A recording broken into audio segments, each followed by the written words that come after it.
Hi everyone, welcome back to my YouTube channel. और आज इस वीडियो में हम देखने वाले हैं सिक्योरिटी ग्रुप्स। तो सिक्योरिटी ग्रुप्स क्या होते हैं और कैसे सिक्योरिटी ग्रुप्स को हम with the help of best practices use कर सकते हैं, ये समझेंगे हम। और एक बेसिक सा डेमो भी देखेंगे कि कैसे हमारे असाइंड सिक्योरिटी ग्रुप्स और डायनेमिक सिक्योरिटी ग्रुप्स काम करते हैं। तो सबसे पहले हमारा क्वेश्चन यही है कि सिक्योरिटी ग्रुप्स होते क्या हैं। सो बेसिकली सिक्योरिटी ग्रुप्स को आप यूज कर सकते हो एक्सेस मैनेजमेंट के लिए। जैसे कि अगर आपको मल्टीपल यूजर्स को रोल बेस एक्सेस कंट्रोल लगानी है, ठीक है, रोल बेस एक्सेस कंट्रोल की परमिशन देनी है बहुत सारे यूजर्स को, तो आप क्या कर सकते हो। आप बेसिकली एक यहाँ पे इस तरीके से एक ग्रुप बना सकते हो। उस ग्रुप के अंदर आप मल्टीपल यूजर्स को ऐड कर सकते हो, जैसे कि यहाँ पे यूजर 1, यूजर 2, यूजर 3। अब इन सारे यूजर्स को अगर आपको रोल बेस एक्सेस कंट्रोल की परमिशंस देनी है किसी भी एजोर रिसोर्स पे, तो आप बेसिकली क्या करोगे, आप इस ग्रुप को वो परमिशंस असाइन कर दोगे और ये वाली परमिशंस ऑटोमेटिकली उसके जितने भी मेंबर्स हैं उनको मिल जाएगी। तो ये आपको एक एक्सेस मैनेजमेंट जो है आसान बनाता है इस तरीके से।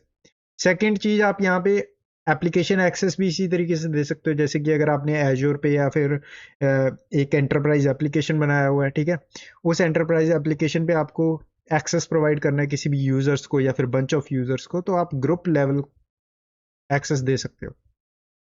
थर्ड है लाइसेंसिंग। लाइसेंसिंग के अंदर भी आप ये सेम चीज कर सकते हो। अब लाइसेंसिंग से मेरा मतलब क्या है कि मान लो आपकी कंपनी है, आपकी कंपनी के अंदर P1 लाइसेंसेस प्रेजेंट है और ये P1 लाइसेंसेस है 100, ठीक है, 100 लाइसेंस आपके पास यहाँ पे प्रेजेंट है और आपके पास यहाँ पे 100 यूजर्स भी हैं।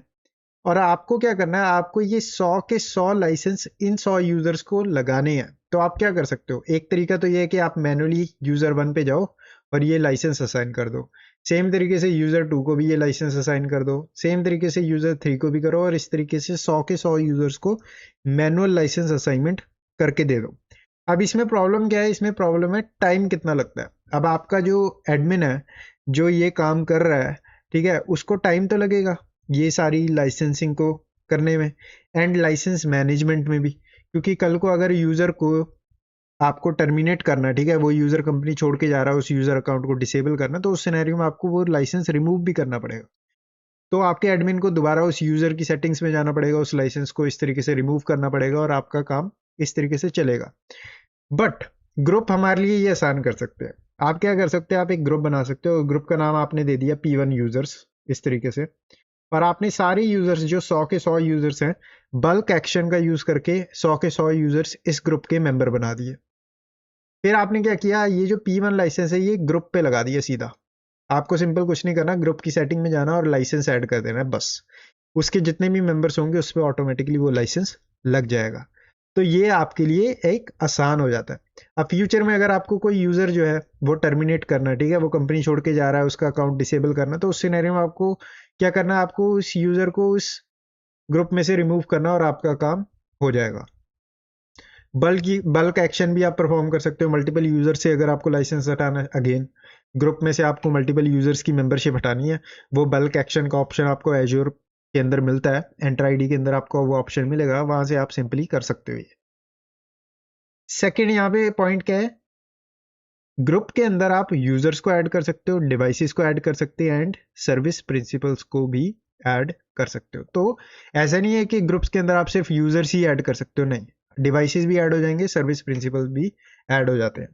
थर्ड है हमारे पास, आपके पास दो तरीके के ऑप्शन होते हैं जब आप ग्रुप्स के अंदर कुछ भी ऐड कर रहे हो। एक तो आप मैनुअली ऐड करते हो कि आप ग्रुप के अंदर जाओगे, मेंबर्स के अंदर जाओगे और यूजर को या डिवाइस को या सर्विस प्रिंसिपल को आप मैनुअली ऐड करोगे। दूसरा होता है कि ऑटोमेटिकली रूल के बेस पे आपके यूजर्स डिवाइसेस ऑटोमेटिकली ऐड हो जाएंगे उस ग्रुप के अंदर, ठीक है। ये होते हैं आपके मैनुअल एंड डायनेमिक असाइनमेंट, इसको हम नेक्स्ट स्लाइड में देखेंगे। बट इस तरीके से भी आप सिक्योरिटी ग्रुप्स के अंदर इस तरीके से users devices and service principles को ऐड कर सकते हो। थर्ड है हमारे पास यहाँ पे point, different from Microsoft 365 groups. मतलब कि सिक्योरिटी ग्रुप्स तो एक टाइप होती है हमारी एंटर आईडी पे, हमारे पास एक माइक्रोसॉफ्ट 365 ग्रुप की भी टाइप होती है। ये माइक्रोसॉफ्ट 365 ग्रुप की टाइप जो होती है, इसके अंदर आपको मिल जाता है, जैसे ईमेल दे सकते हो आप ग्रुप के ऊपर, ठीक है, टीम्स का एक्सेस देना है, टीम्स चैनल बनाना है, तो उसमें आप सिक्योरिटी ग्रुप का यूज नहीं करते, आप यूज करते हो माइक्रोसॉफ्ट 365 का यूज। तो ये आपके पास ग्रुप्स होते हैं। तो एक बार हम दोबारा समझ लेते हैं कि कितने टाइप के ग्रुप है हमारे पास दो टाइप के ग्रुप हैं, ठीक है। पहला है हमारे पास सिक्योरिटी ग्रुप, दूसरा है हमारे पास माइक्रोसॉफ्ट 365 ग्रुप, ठीक है। अब आपके जो सिक्योरिटी ग्रुप्स हैं, सिक्योरिटी ग्रुप आगे दो टाइप के होते हैं, एक होता है मैनुअल और एक होता है डायनेमिक, ठीक है। इसको हम देखते हैं नेक्स्ट स्लाइड में। As you can see here, types of security group दो टाइप के हैं, एक होता है हमारा असाइंड सिक्योरिटी ग्रुप एंड दूसरा होता है हमारा dynamic security group. Assigned security group कौन सा होता है? असाइंड सिक्योरिटी ग्रुप होता है जिसके अंदर आप यूजर्स और डिवाइसेस को मैनुअली ऐड करते हो, ठीक है। मैनुअली ऐड करने का मेरा मतलब क्या है कि यहाँ पे मान लो आपका ये ग्रुप बना हुआ है, GRP नाम है इसका, और आपको इस ग्रुप के अंदर एक बॉब नाम के यूजर को ऐड करना है। तो आप क्या करोगे, आप एंटर आईडी में लॉगिन करोगे, एंटर आईडी में लॉगिन करने के बाद आप ग्रुप्स ब्लेड के अंदर जाओगे और ग्रुप्स ब्लेड के अंदर आपका ये जो ग्रुप है GRP नाम का, इसको ओपन करते हो और इसके अंदर आपको एक मेंबर्स का टैब मिलता है। मेंबर्स के टैब के अंदर जाके आप बॉब को ऐड करते हो, ठीक है। इसको बोलते हैं मैनुअल मेंबरशिप देनी किसी भी यूजर को, और ये स्टैटिक होती है, मतलब कि जैसे ही आपने यहाँ पे ऐड कर दिया ना, तो ये यूजर जब तक इस ग्रुप से रिमूव नहीं होगा जब तक आप इसको खुद जाके रिमूव नहीं करते। तो ये स्टैटिक मेंबरशिप रहती है, ये खुद अपने आप नहीं बदलेगी, एज लॉन्ग एज आपने इसको ऐड किया है, किसी और ने आके रिमूव नहीं किया या आपने रिमूव नहीं किया, तो ये यूजर उस ग्रुप का मेंबर रहेगा। थर्ड यहाँ पे क्या पॉइंट है, easy to manage for small और फिक्स टीम्स, ठीक है। अब यहाँ पे छोटी टीम के लिए आसान होते हैं असाइंड ग्रुप का यूज करना। छोटी टीम से मेरा मतलब क्या है कि मान लो आपकी कंपनी के अंदर 50-100 एम्प्लॉय हैं, ठीक है। अब इस सिनेरियो में आपका अगर कोई न्यू हायरिंग होती है, तो आपको पता है भाई न्यू हायरिंग कितनी होगी, एक दो यूजर आप मंथली हायर कर रहे हो या 5-6 यूजर मंथली हायर कर रहे हो, तो उस सिनेरियो में आपके लिए बड़ी दिक्कत नहीं है कि 5-6 यूजर को मैनुअली ग्रुप्स के अंदर ऐड करोगे आप, कोई बड़ी बात नहीं है, वो आसान है। बट वट इफ आपको एक बारी में ही बहुत सारे यूजर्स को मल्टीपल ग्रुप्स के अंदर ऐड करना हो, तो वहां पे असाइंड ग्रुप जो है वो पेन हो सकता है एक, क्योंकि टाइम लगेगा उसमें, ठीक है। तो यहाँ पे असाइंड ग्रुप वहां पे आपको मुश्किल दे सकता है। और यहाँ पे लास्ट पॉइंट क्या है, कॉमन आप असाइंड ग्रुप की जो मेंबरशिप है ना, वो बहुत कॉमन देखोगे आप रोल बेस्ड एक्सेस कंट्रोल के साथ जब आप काम करते हो, तो आप यूजली असाइंड ग्रुप्स का ही यूज करते हो। ये नहीं मैं बोल रहा कि डायनेमिक ग्रुप्स का यूज नहीं कर सकते हो, बट यूजली आप देखोगे रियल वर्ल्ड में कि अगर आप आरबैक का यूज कर रहे हो तो असाइंड ग्रुप्स ही इन्वॉल्व होते हैं उसके अंदर, क्योंकि आपको परमिशंस के साथ प्ले अराउंड करना है, राइट। तो आप नहीं चाहते कि भाई ये ऑटोमेटिकली कोई परमिशंस किसी को मिल जाए, तो आप इसलिए वहां पे मैनुअल अप्रोच इस्तेमाल करते हो। नेक्स्ट है हमारे पास डायनेमिक ग्रुप, ठीक है। और यहाँ पे मैंने एक यूज केस भी लिया है एग्जांपल के तौर पे, बट पहले समझते हैं डायनेमिक ग्रुप क्या है। अब मेंबरशिप जो होती है यहाँ पे रूल के बेस पे होती है। रूल के बेस पे कैसे हो सकती है कि मान लो आपकी एक कंपनी है, ठीक है, शर्मा आईटी ये कंपनी है। इस कंपनी की ना 3 ब्रांच है, एक ब्रांच इसकी दिल्ली में है, एक ब्रांच इसकी मुंबई में है और एक ब्रांच इसकी चेन्नई में है। अब आपको पता है भाई दिल्ली के अंदर दिल्ली वाले यूजर काम कर रहे हैं, मुंबई के अंदर जो मुंबई में रह रहे हैं वो काम कर रहे हैं और चेन्नई के अंदर जो चेन्नई में रह रहे हैं वो काम कर रहे हैं। तो जब भी आपके यूजर बनाए जा रहे हैं तो उनकी जो सिटी है उसके अंदर आप बता रहे हो कि भाई ये यूजर की जो सिटी है वो दिल्ली है, सेम तरीका ये यूजर की सिटी जो है मुंबई है और ये यूजर की सिटी जो है वो चेन्नई है। तो आप क्या कर सकते हो, आप एक ग्रुप बना सकते हो, ठीक है, और बोल सकते हो ये दिल्ली GRP नाम का ग्रुप है। और यहाँ पे आप एक रूल बता सकते हो कि अगर किसी भी यूजर की सिटी दिल्ली होगी तो उसको ऑटोमेटिकली इस ग्रुप के अंदर ऐड कर दिया जाए। सेम चीज आप कर सकते हो मुंबई के लिए, सेम चीज आप चेन्नई के लिए कर सकते हो। एक रूल बना सकते हो कि अगर किसी भी यूजर की चेन्नई सिटी है तो उसको इस वाले ग्रुप में डाल दो, किसी भी यूजर की सिटी अगर मुंबई है तो उसको मुंबई वाले ग्रुप में डाल दो। अब ये सिटी का मैंने एग्जांपल लिया है, सिटी के अलावा कुछ भी हो सकता है। डिपार्टमेंट अगर HR है तो उसको HR वाले ग्रुप में डाल दो, अगर उसका डिपार्टमेंट IT है, ठीक है, तो आप एक रूल बना सकते हो जिसमें आपका रूल कहेगा कि अगर किसी भी यूजर का डिपार्टमेंट IT है तो उसको इस ग्रुप के अंदर ऐड कर दो। अब ये लार्ज इन्वायरमेंट्स में अंदर बहुत हेल्पफुल होता है, जैसे बड़ी कंपनीज है, ठीक है, उसके अंदर बहुत सारे यूजर्स हैं, उनको आपको ऑटोमेटिकली असाइनमेंट प्रोवाइड करनी है क्योंकि मैनुअली करने में टाइम लगता है। तो उस सिनेरियो में आप ये चीज कर सकते हो। बस एक चीज का ध्यान रखना है आपको कि आपकी जो रिक्वायरमेंट है वो है एंट्रा आईडी P1 एक लाइसेंस होता है, वो लाइसेंस चाहिए आपको टेनेंट में अगर आपको डायनेमिक ग्रुप्स का यूज करना है। जैसे सिक्योरिटी ग्रुप के अंदर जो हमारा असाइंड ग्रुप था, ये वाला, इसके अंदर कोई लाइसेंस की रिक्वायरमेंट नहीं है। ठीक है, असाइंड ग्रुप के अंदर आप कोई भी लाइसेंस चलेगा, अगर आपके पास लाइसेंस नहीं है तो भी आप असाइंड ग्रुप बना सकते हो। बट डायनेमिक ग्रुप आप जब भी बना सकते हो अगर आपके टेनेंट में P1 लाइसेंस एग्जिस्ट करता है। ठीक है, और यहाँ पे मैंने पॉइंट बताया भी, ये आइडियल होता है ये लार्ज स्केल एनवायरनमेंट के लिए या फिर चेंजिंग ऑर्गेनाइजेशंस के लिए।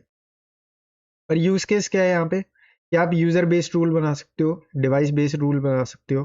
ठीक है, जैसे कि यहाँ पे एग्जांपल कि अगर किसी का डिपार्टमेंट आईटी है तो उसको आईटी वाले ग्रुप में डाल दो। अगर किसी का डिपार्टमेंट किसी का जॉब टाइटल सीईओ है तो उसको एग्जीक्यूटिव्स वाले ग्रुप में डाल दो, राइट। या फिर अगर किसी का डिवाइस ओएस टाइप जो है विंडोज 10 है तो हम यहाँ पे डिवाइस को टारगेट कर रहे हैं कि अगर मान लो आपको एक ग्रुप बनाना है जिसके अंदर आपको डिवाइस ऐड करने हैं ताकि आप उन डिवाइसेस पे पॉलिसी लगा सकते हो, तो आप बोल सकते हो कि अगर किसी भी डिवाइस का ऑपरेटिंग सिस्टम टाइप जो है वो विंडोज 10 होगा तो उसको विंडोज 10 वाले ग्रुप में डाल दो और आप बेसिकली विंडोज 10 वाले ग्रुप पे वो पॉलिसी लगा सकते हो। तो इस तरीके से आपका ये डायनेमिक ग्रुप काम करता है। अब यहाँ पे हम एज्योर पोर्टल पे चलते हैं अपने और एंटर आईडी में साइन इन करते हैं और एंटर आईडी में जाके देखते हैं कि असाइंड ग्रुप और डायनेमिक ग्रुप्स कैसे काम करते हैं। अब यहाँ पे सबसे पहले काम आपको क्या करना है, पहले तो यहाँ पे एज्योर पोर्टल पे आ जाना और यहाँ पे हम एंटर आईडी सर्च कर लेंगे इस तरीके से। यहाँ पे मैनेज वाला ब्लेड है, इसको ओपन करूंगा और लाइसेंसेज में जाऊंगा। ठीक है, लाइसेंसेज में जाने के बाद आपको यहाँ पे क्या करना है, ओवरव्यू पे क्लिक करना है और यहाँ पे आपको गेट अ फ्री ट्रायल का ऑप्शन मिलेगा।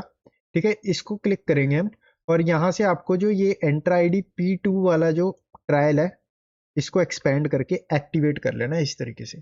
ये नए पेज पे ले जाएगा और यहाँ से आप बेसिकली एक्टिवेट कर सकते हो। अगर आपने एक महीने के अंदर अंदर इसको यूज करना होता है, ठीक है, ये फ्री ट्रायल होता है, एक महीने के अंदर अंदर आपको यूज करना होता है इसको और एक महीने के लिए आपको कोई भी पैसा नहीं देना, ऐसे होता है।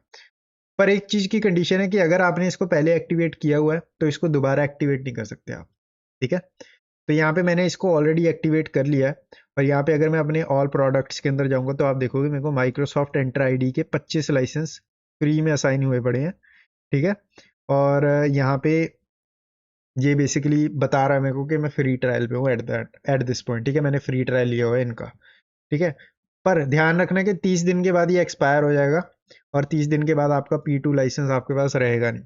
ओके, तो इस चीज का आपको ध्यान में रखना है। एक बार आपने एंटर आईडी P2 जो है वो एक्टिवेट कर लिया, उसके बाद आपको दोबारा जाना है अपने एंटर आईडी में। ठीक है, और यहाँ पे जाने के बाद हम जाएंगे ग्रुप्स पे और ग्रुप्स में जाके अगर आप यहाँ पे ऑल ग्रुप्स पे क्लिक करते हो तो आपको यहाँ पे जितने भी ग्रुप्स एग्जिस्ट करते हैं वो दिख जाएंगे। मेरे सिनेरियो में कोई ग्रुप है नहीं तो यहाँ पे कुछ भी दिख नहीं रहा, तो हम क्या करते हैं, हम एक ग्रुप बनाते हैं। यहाँ पे न्यू ग्रुप पे क्लिक करूंगा और यहाँ पे मेरे पास ग्रुप टाइप पहले क्या है, दो टाइप के ग्रुप होते हैं, right, security group and Microsoft 365 group.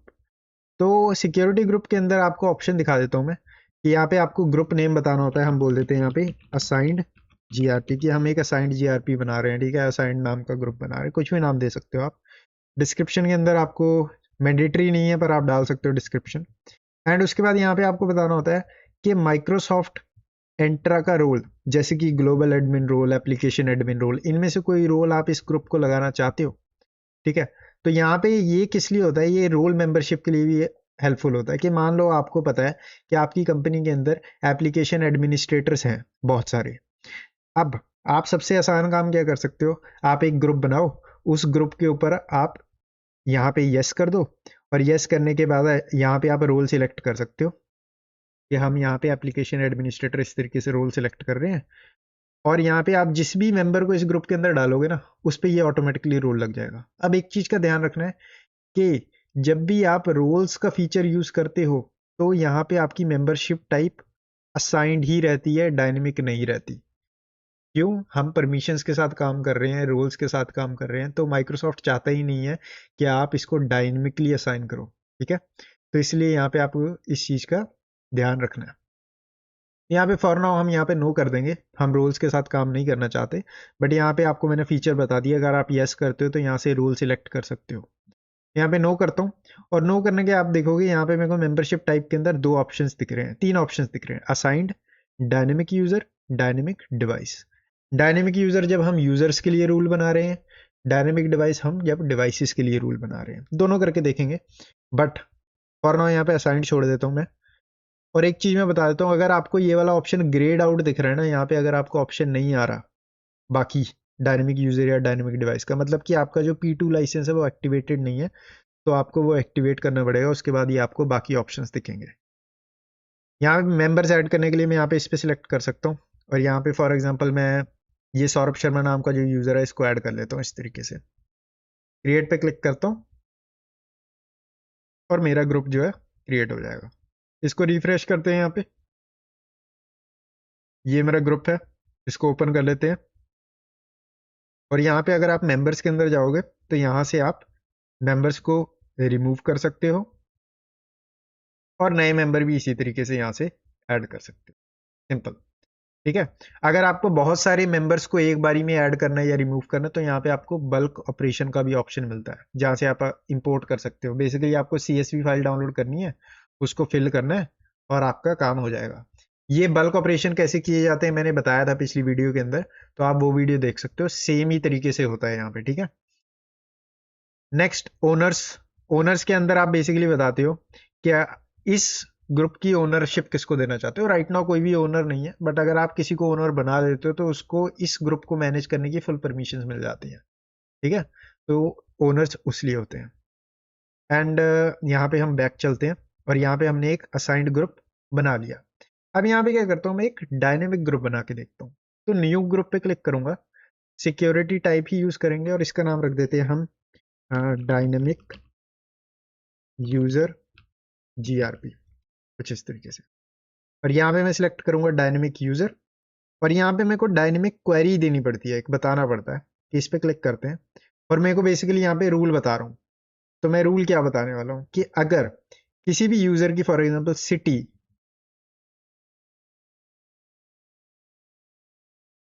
Equals to Delhi, कुछ इस तरीके से, ठीक है, या फिर इस तरीके से, राइट। अगर किसी भी यूजर की सिटी दिल्ली है, अपर केस में हो सकती है, आप मल्टीपल एक्सप्रेशन ऐड कर सकते हो, ठीक है। और सिटी जो है इक्वल्स दिल्ली, ठीक है। अगर मान लो किसी ने लोअर केस में सिटी डाल दी है, ठीक है, तो वो दोनों को मैच कर रहे हैं, दोनों में से किसी भी एक को मैच कर लेगा। अगर अपर केस में दिल्ली आ रहा है उसको भी मैच कर लेगा, अगर लोअर केस में आ रहा है उसको भी मैच कर लेगा। दोनों में से कोई भी स्टेटमेंट ट्रू होती है तो उस यूजर को ऑटोमेटिकली ऐड कर दिया जाएगा। वैलिडेट रूल्स के अंदर बेसिकली इस तरीके से आप वैलिडेट कर सकते हो कि कौन से यूजर्स ऐड होंगे, ठीक है। अब फॉर नाउ यहाँ पे मैं क्या करता हूँ, इसको कर देता हूँ सेव। तो हमारी यहाँ पे क्वेरी क्या है, क्वेरी बेसिकली अगर सिटी अपर केस डी से स्टार्ट होके दिल्ली हो रहा है या फिर लोअर केस दिल्ली हो रहा है, तो यूजर्स को इसके अंदर ऐड कर दिया जाए, ठीक है। तो यहाँ पे इस तरीके से क्रिएट पे क्लिक करूंगा, और यहाँ पे आप देखोगे मेरा ग्रुप जो है वो क्रिएट हो गया, डायनेमिक यूजर वाला। अब यहाँ पे क्या करता हूँ, एक यूजर बनाता हूँ मैं, न्यू यूजर, और इसका नाम रख देते हैं टेस्ट डायनेमिक, ठीक है। और यहाँ पे इसका नाम सेम ही दे दूंगा मैं। Next, properties. सब प्रॉपर्टीज यहाँ पे बहुत इंपॉर्टेंट है।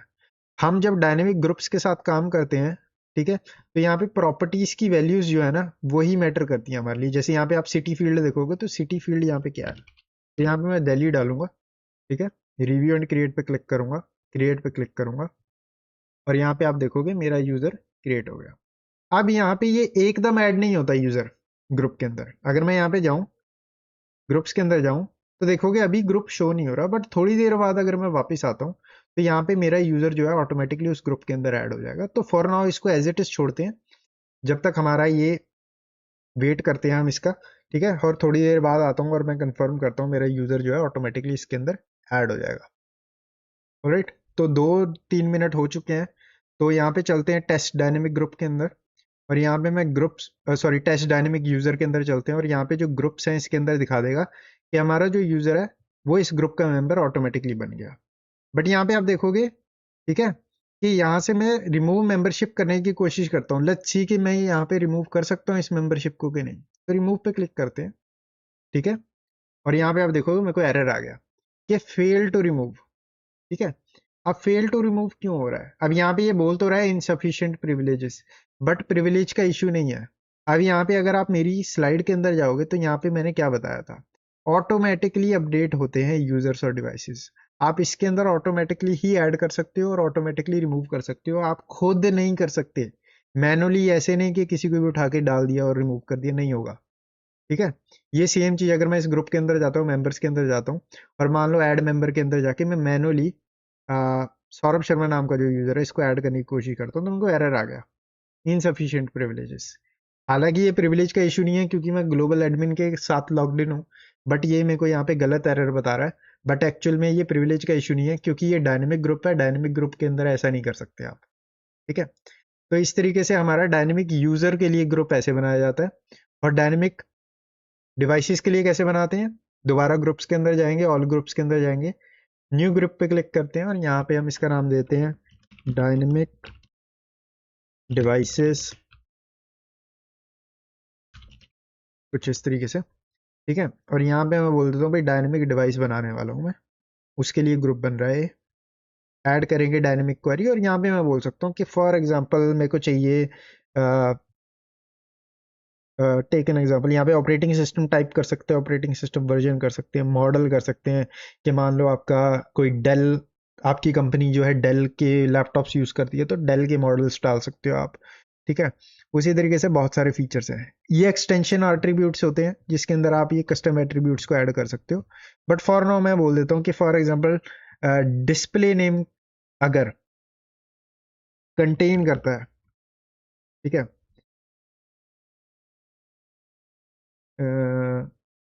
For example starts with, okay, display name starts with dl dash something. ठीक है, अगर डिस्प्ले नेम डीएल के साथ स्टार्ट होता है, जैसे कि कंपनीज के अंदर क्या होता है वो कुछ इस तरीके से नाम रखते हैं, जैसे अगर दिल्ली के अंदर जितने भी लैपटॉप्स हैं तो उनका नाम रखती है DL dash L T dash 001, DL dash L T dash 002। ठीक है, अब ये डिपेंड करता है एनवायरनमेंट कैसा है आपका। मुंबई के लिए लैपटॉप्स हो सकते हैं M B dash L T dash 001, right, उस तरीके से। तो यहाँ पे आप बोल सकते हो कि अगर कोई भी डिवाइस डीएल के साथ स्टार्ट हो रहा है, ठीक है, डिस्प्ले नेम उसका अगर डीएल से के साथ स्टार्ट हो रहा है तो उसको ऑटोमेटिकली इस ग्रुप के अंदर ऐड कर दिया जाए। तो यहाँ पे ये मैं एग्जांपल दे रहा हूँ, रियल वर्ल्ड के अंदर आपकी सिचुएशन अलग होगी, सिचुएशन के बेस पे आप मल्टीपल क्वेरीज बना सकते हो। यहाँ पे डिस्प्ले नेम लिया, हम ओएस वर्जन ले सकते हैं, ओएस टाइप ले सकते हैं, मैन्युफैक्चरर ले सकते हैं कि अगर लेनोवो है, डेल है, एचपी है, राइट, तो उसके बेस पे आप अकॉर्डिंगली बना सकते हैं। जैसे डिवाइस ट्रस्ट टाइप कि अगर ये डिवाइस आपका एज्योर जॉइंट डिवाइस है तो इसको इसके अंदर डाल दो, अगर एज्योर जॉइंट डिवाइस नहीं है तो इसको उसके अंदर मत डालो। तो इस तरीके से आपका बहुत सारे ऑप्शन हैं प्ले अराउंड करने के लिए। तो इस तरीके से आपका जो है सिक्योरिटी ग्रुप काम करता है। हमने दोनों देखे, असाइंड भी और डायनेमिक भी। और एक चीज जो मैं मिस कर गया वो थी हमारी माइक्रोसॉफ्ट 365, राइट, उसके अंदर क्या डिफरेंस है। तो अगर मैं यहाँ पे माइक्रोसॉफ्ट 365 को चूज कर दूँ तो आप देखोगे यहाँ पे ज्यादा ऑप्शंस खुल गए। हमको ग्रुप नेम बताना है, ठीक है, टेस्ट दे देते हैं और यहाँ पे आप देखोगे टेस्ट के बाद यहाँ पे मेरे को ईमेल एड्रेस भी मांग रहा है। जैसे कि मैंने बताया था कि सिक्योरिटी ग्रुप के अंदर कोई ईमेल नहीं होती, बट डायनेमिक ग्रुप के अंदर आप ईमेल देते, सॉरी, माइक्रोसॉफ्ट 365 ग्रुप के अंदर आप ईमेल देते हो। ठीक है, अब क्यों देते हो ईमेल, क्योंकि आपको बाकी रिसोर्सेज भी यूज करना है, जैसे शेयर पॉइंट का काम आ रहा है आपका, या फिर आपको ऑफिस 365 के अंदर बाकी रिसोर्सेज होते हैं, जैसे टीम्स के लिए यूज करना उस ग्रुप को, या फिर आपको उस ग्रुप को प्रॉब्ली यूज करना पड़ सकता है, email calendars, something like that, right. तो उस सिनेरियो में आपको ये ग्रुप बनाना है। ठीक है, इस ग्रुप के अंदर आपको ईमेल सेटअप करनी पड़ती है और यहाँ पे आपके पास ऑप्शंस होते हैं डायनेमिक यूजर के भी और साइंड के भी, दोनों ही। ठीक है, तो इस तरीके से ये तीन चीजें आपको याद होनी चाहिए जो भी हमने इस वीडियो के अंदर बढ़ाया ना। ये मोर देन इनफ है ग्रुप्स के रिलेटेड, अगर आपको प्रिपेयर करना है AZ-104 एग्जाम के लिए या फिर रियल वर्ल्ड के लिए भी इसी तरीके से काम करते हैं ग्रुप्स, और बहुत इंपॉर्टेंट है। ठीक है, एक लास्ट चीज, लाइसेंसिंग नहीं देखी हमने, राइट। तो ग्रुप्स में जाते हैं और मैं यहाँ क्या करता हूँ, असाइंड ग्रुप वाला जो यहाँ पे GRP है इसके अंदर हम जाते हैं लाइसेंसेज में, और यहाँ पे जाके आपके पास ये आ जाता है कोई लाइसेंस फाउंड नहीं है यहाँ पे। ठीक है, और यहाँ पे ये ऊपर बता भी रहा है कि adding and removing and reprocessing licence is only available in Microsoft admin centre. तो यहाँ से आप इसको एडमिन सेंटर के थ्रू ही कर सकते हो, यहाँ से नहीं कर सकते। तो अगर मैं इस पर क्लिक करता हूँ, नई विंडो में ले जाएगा।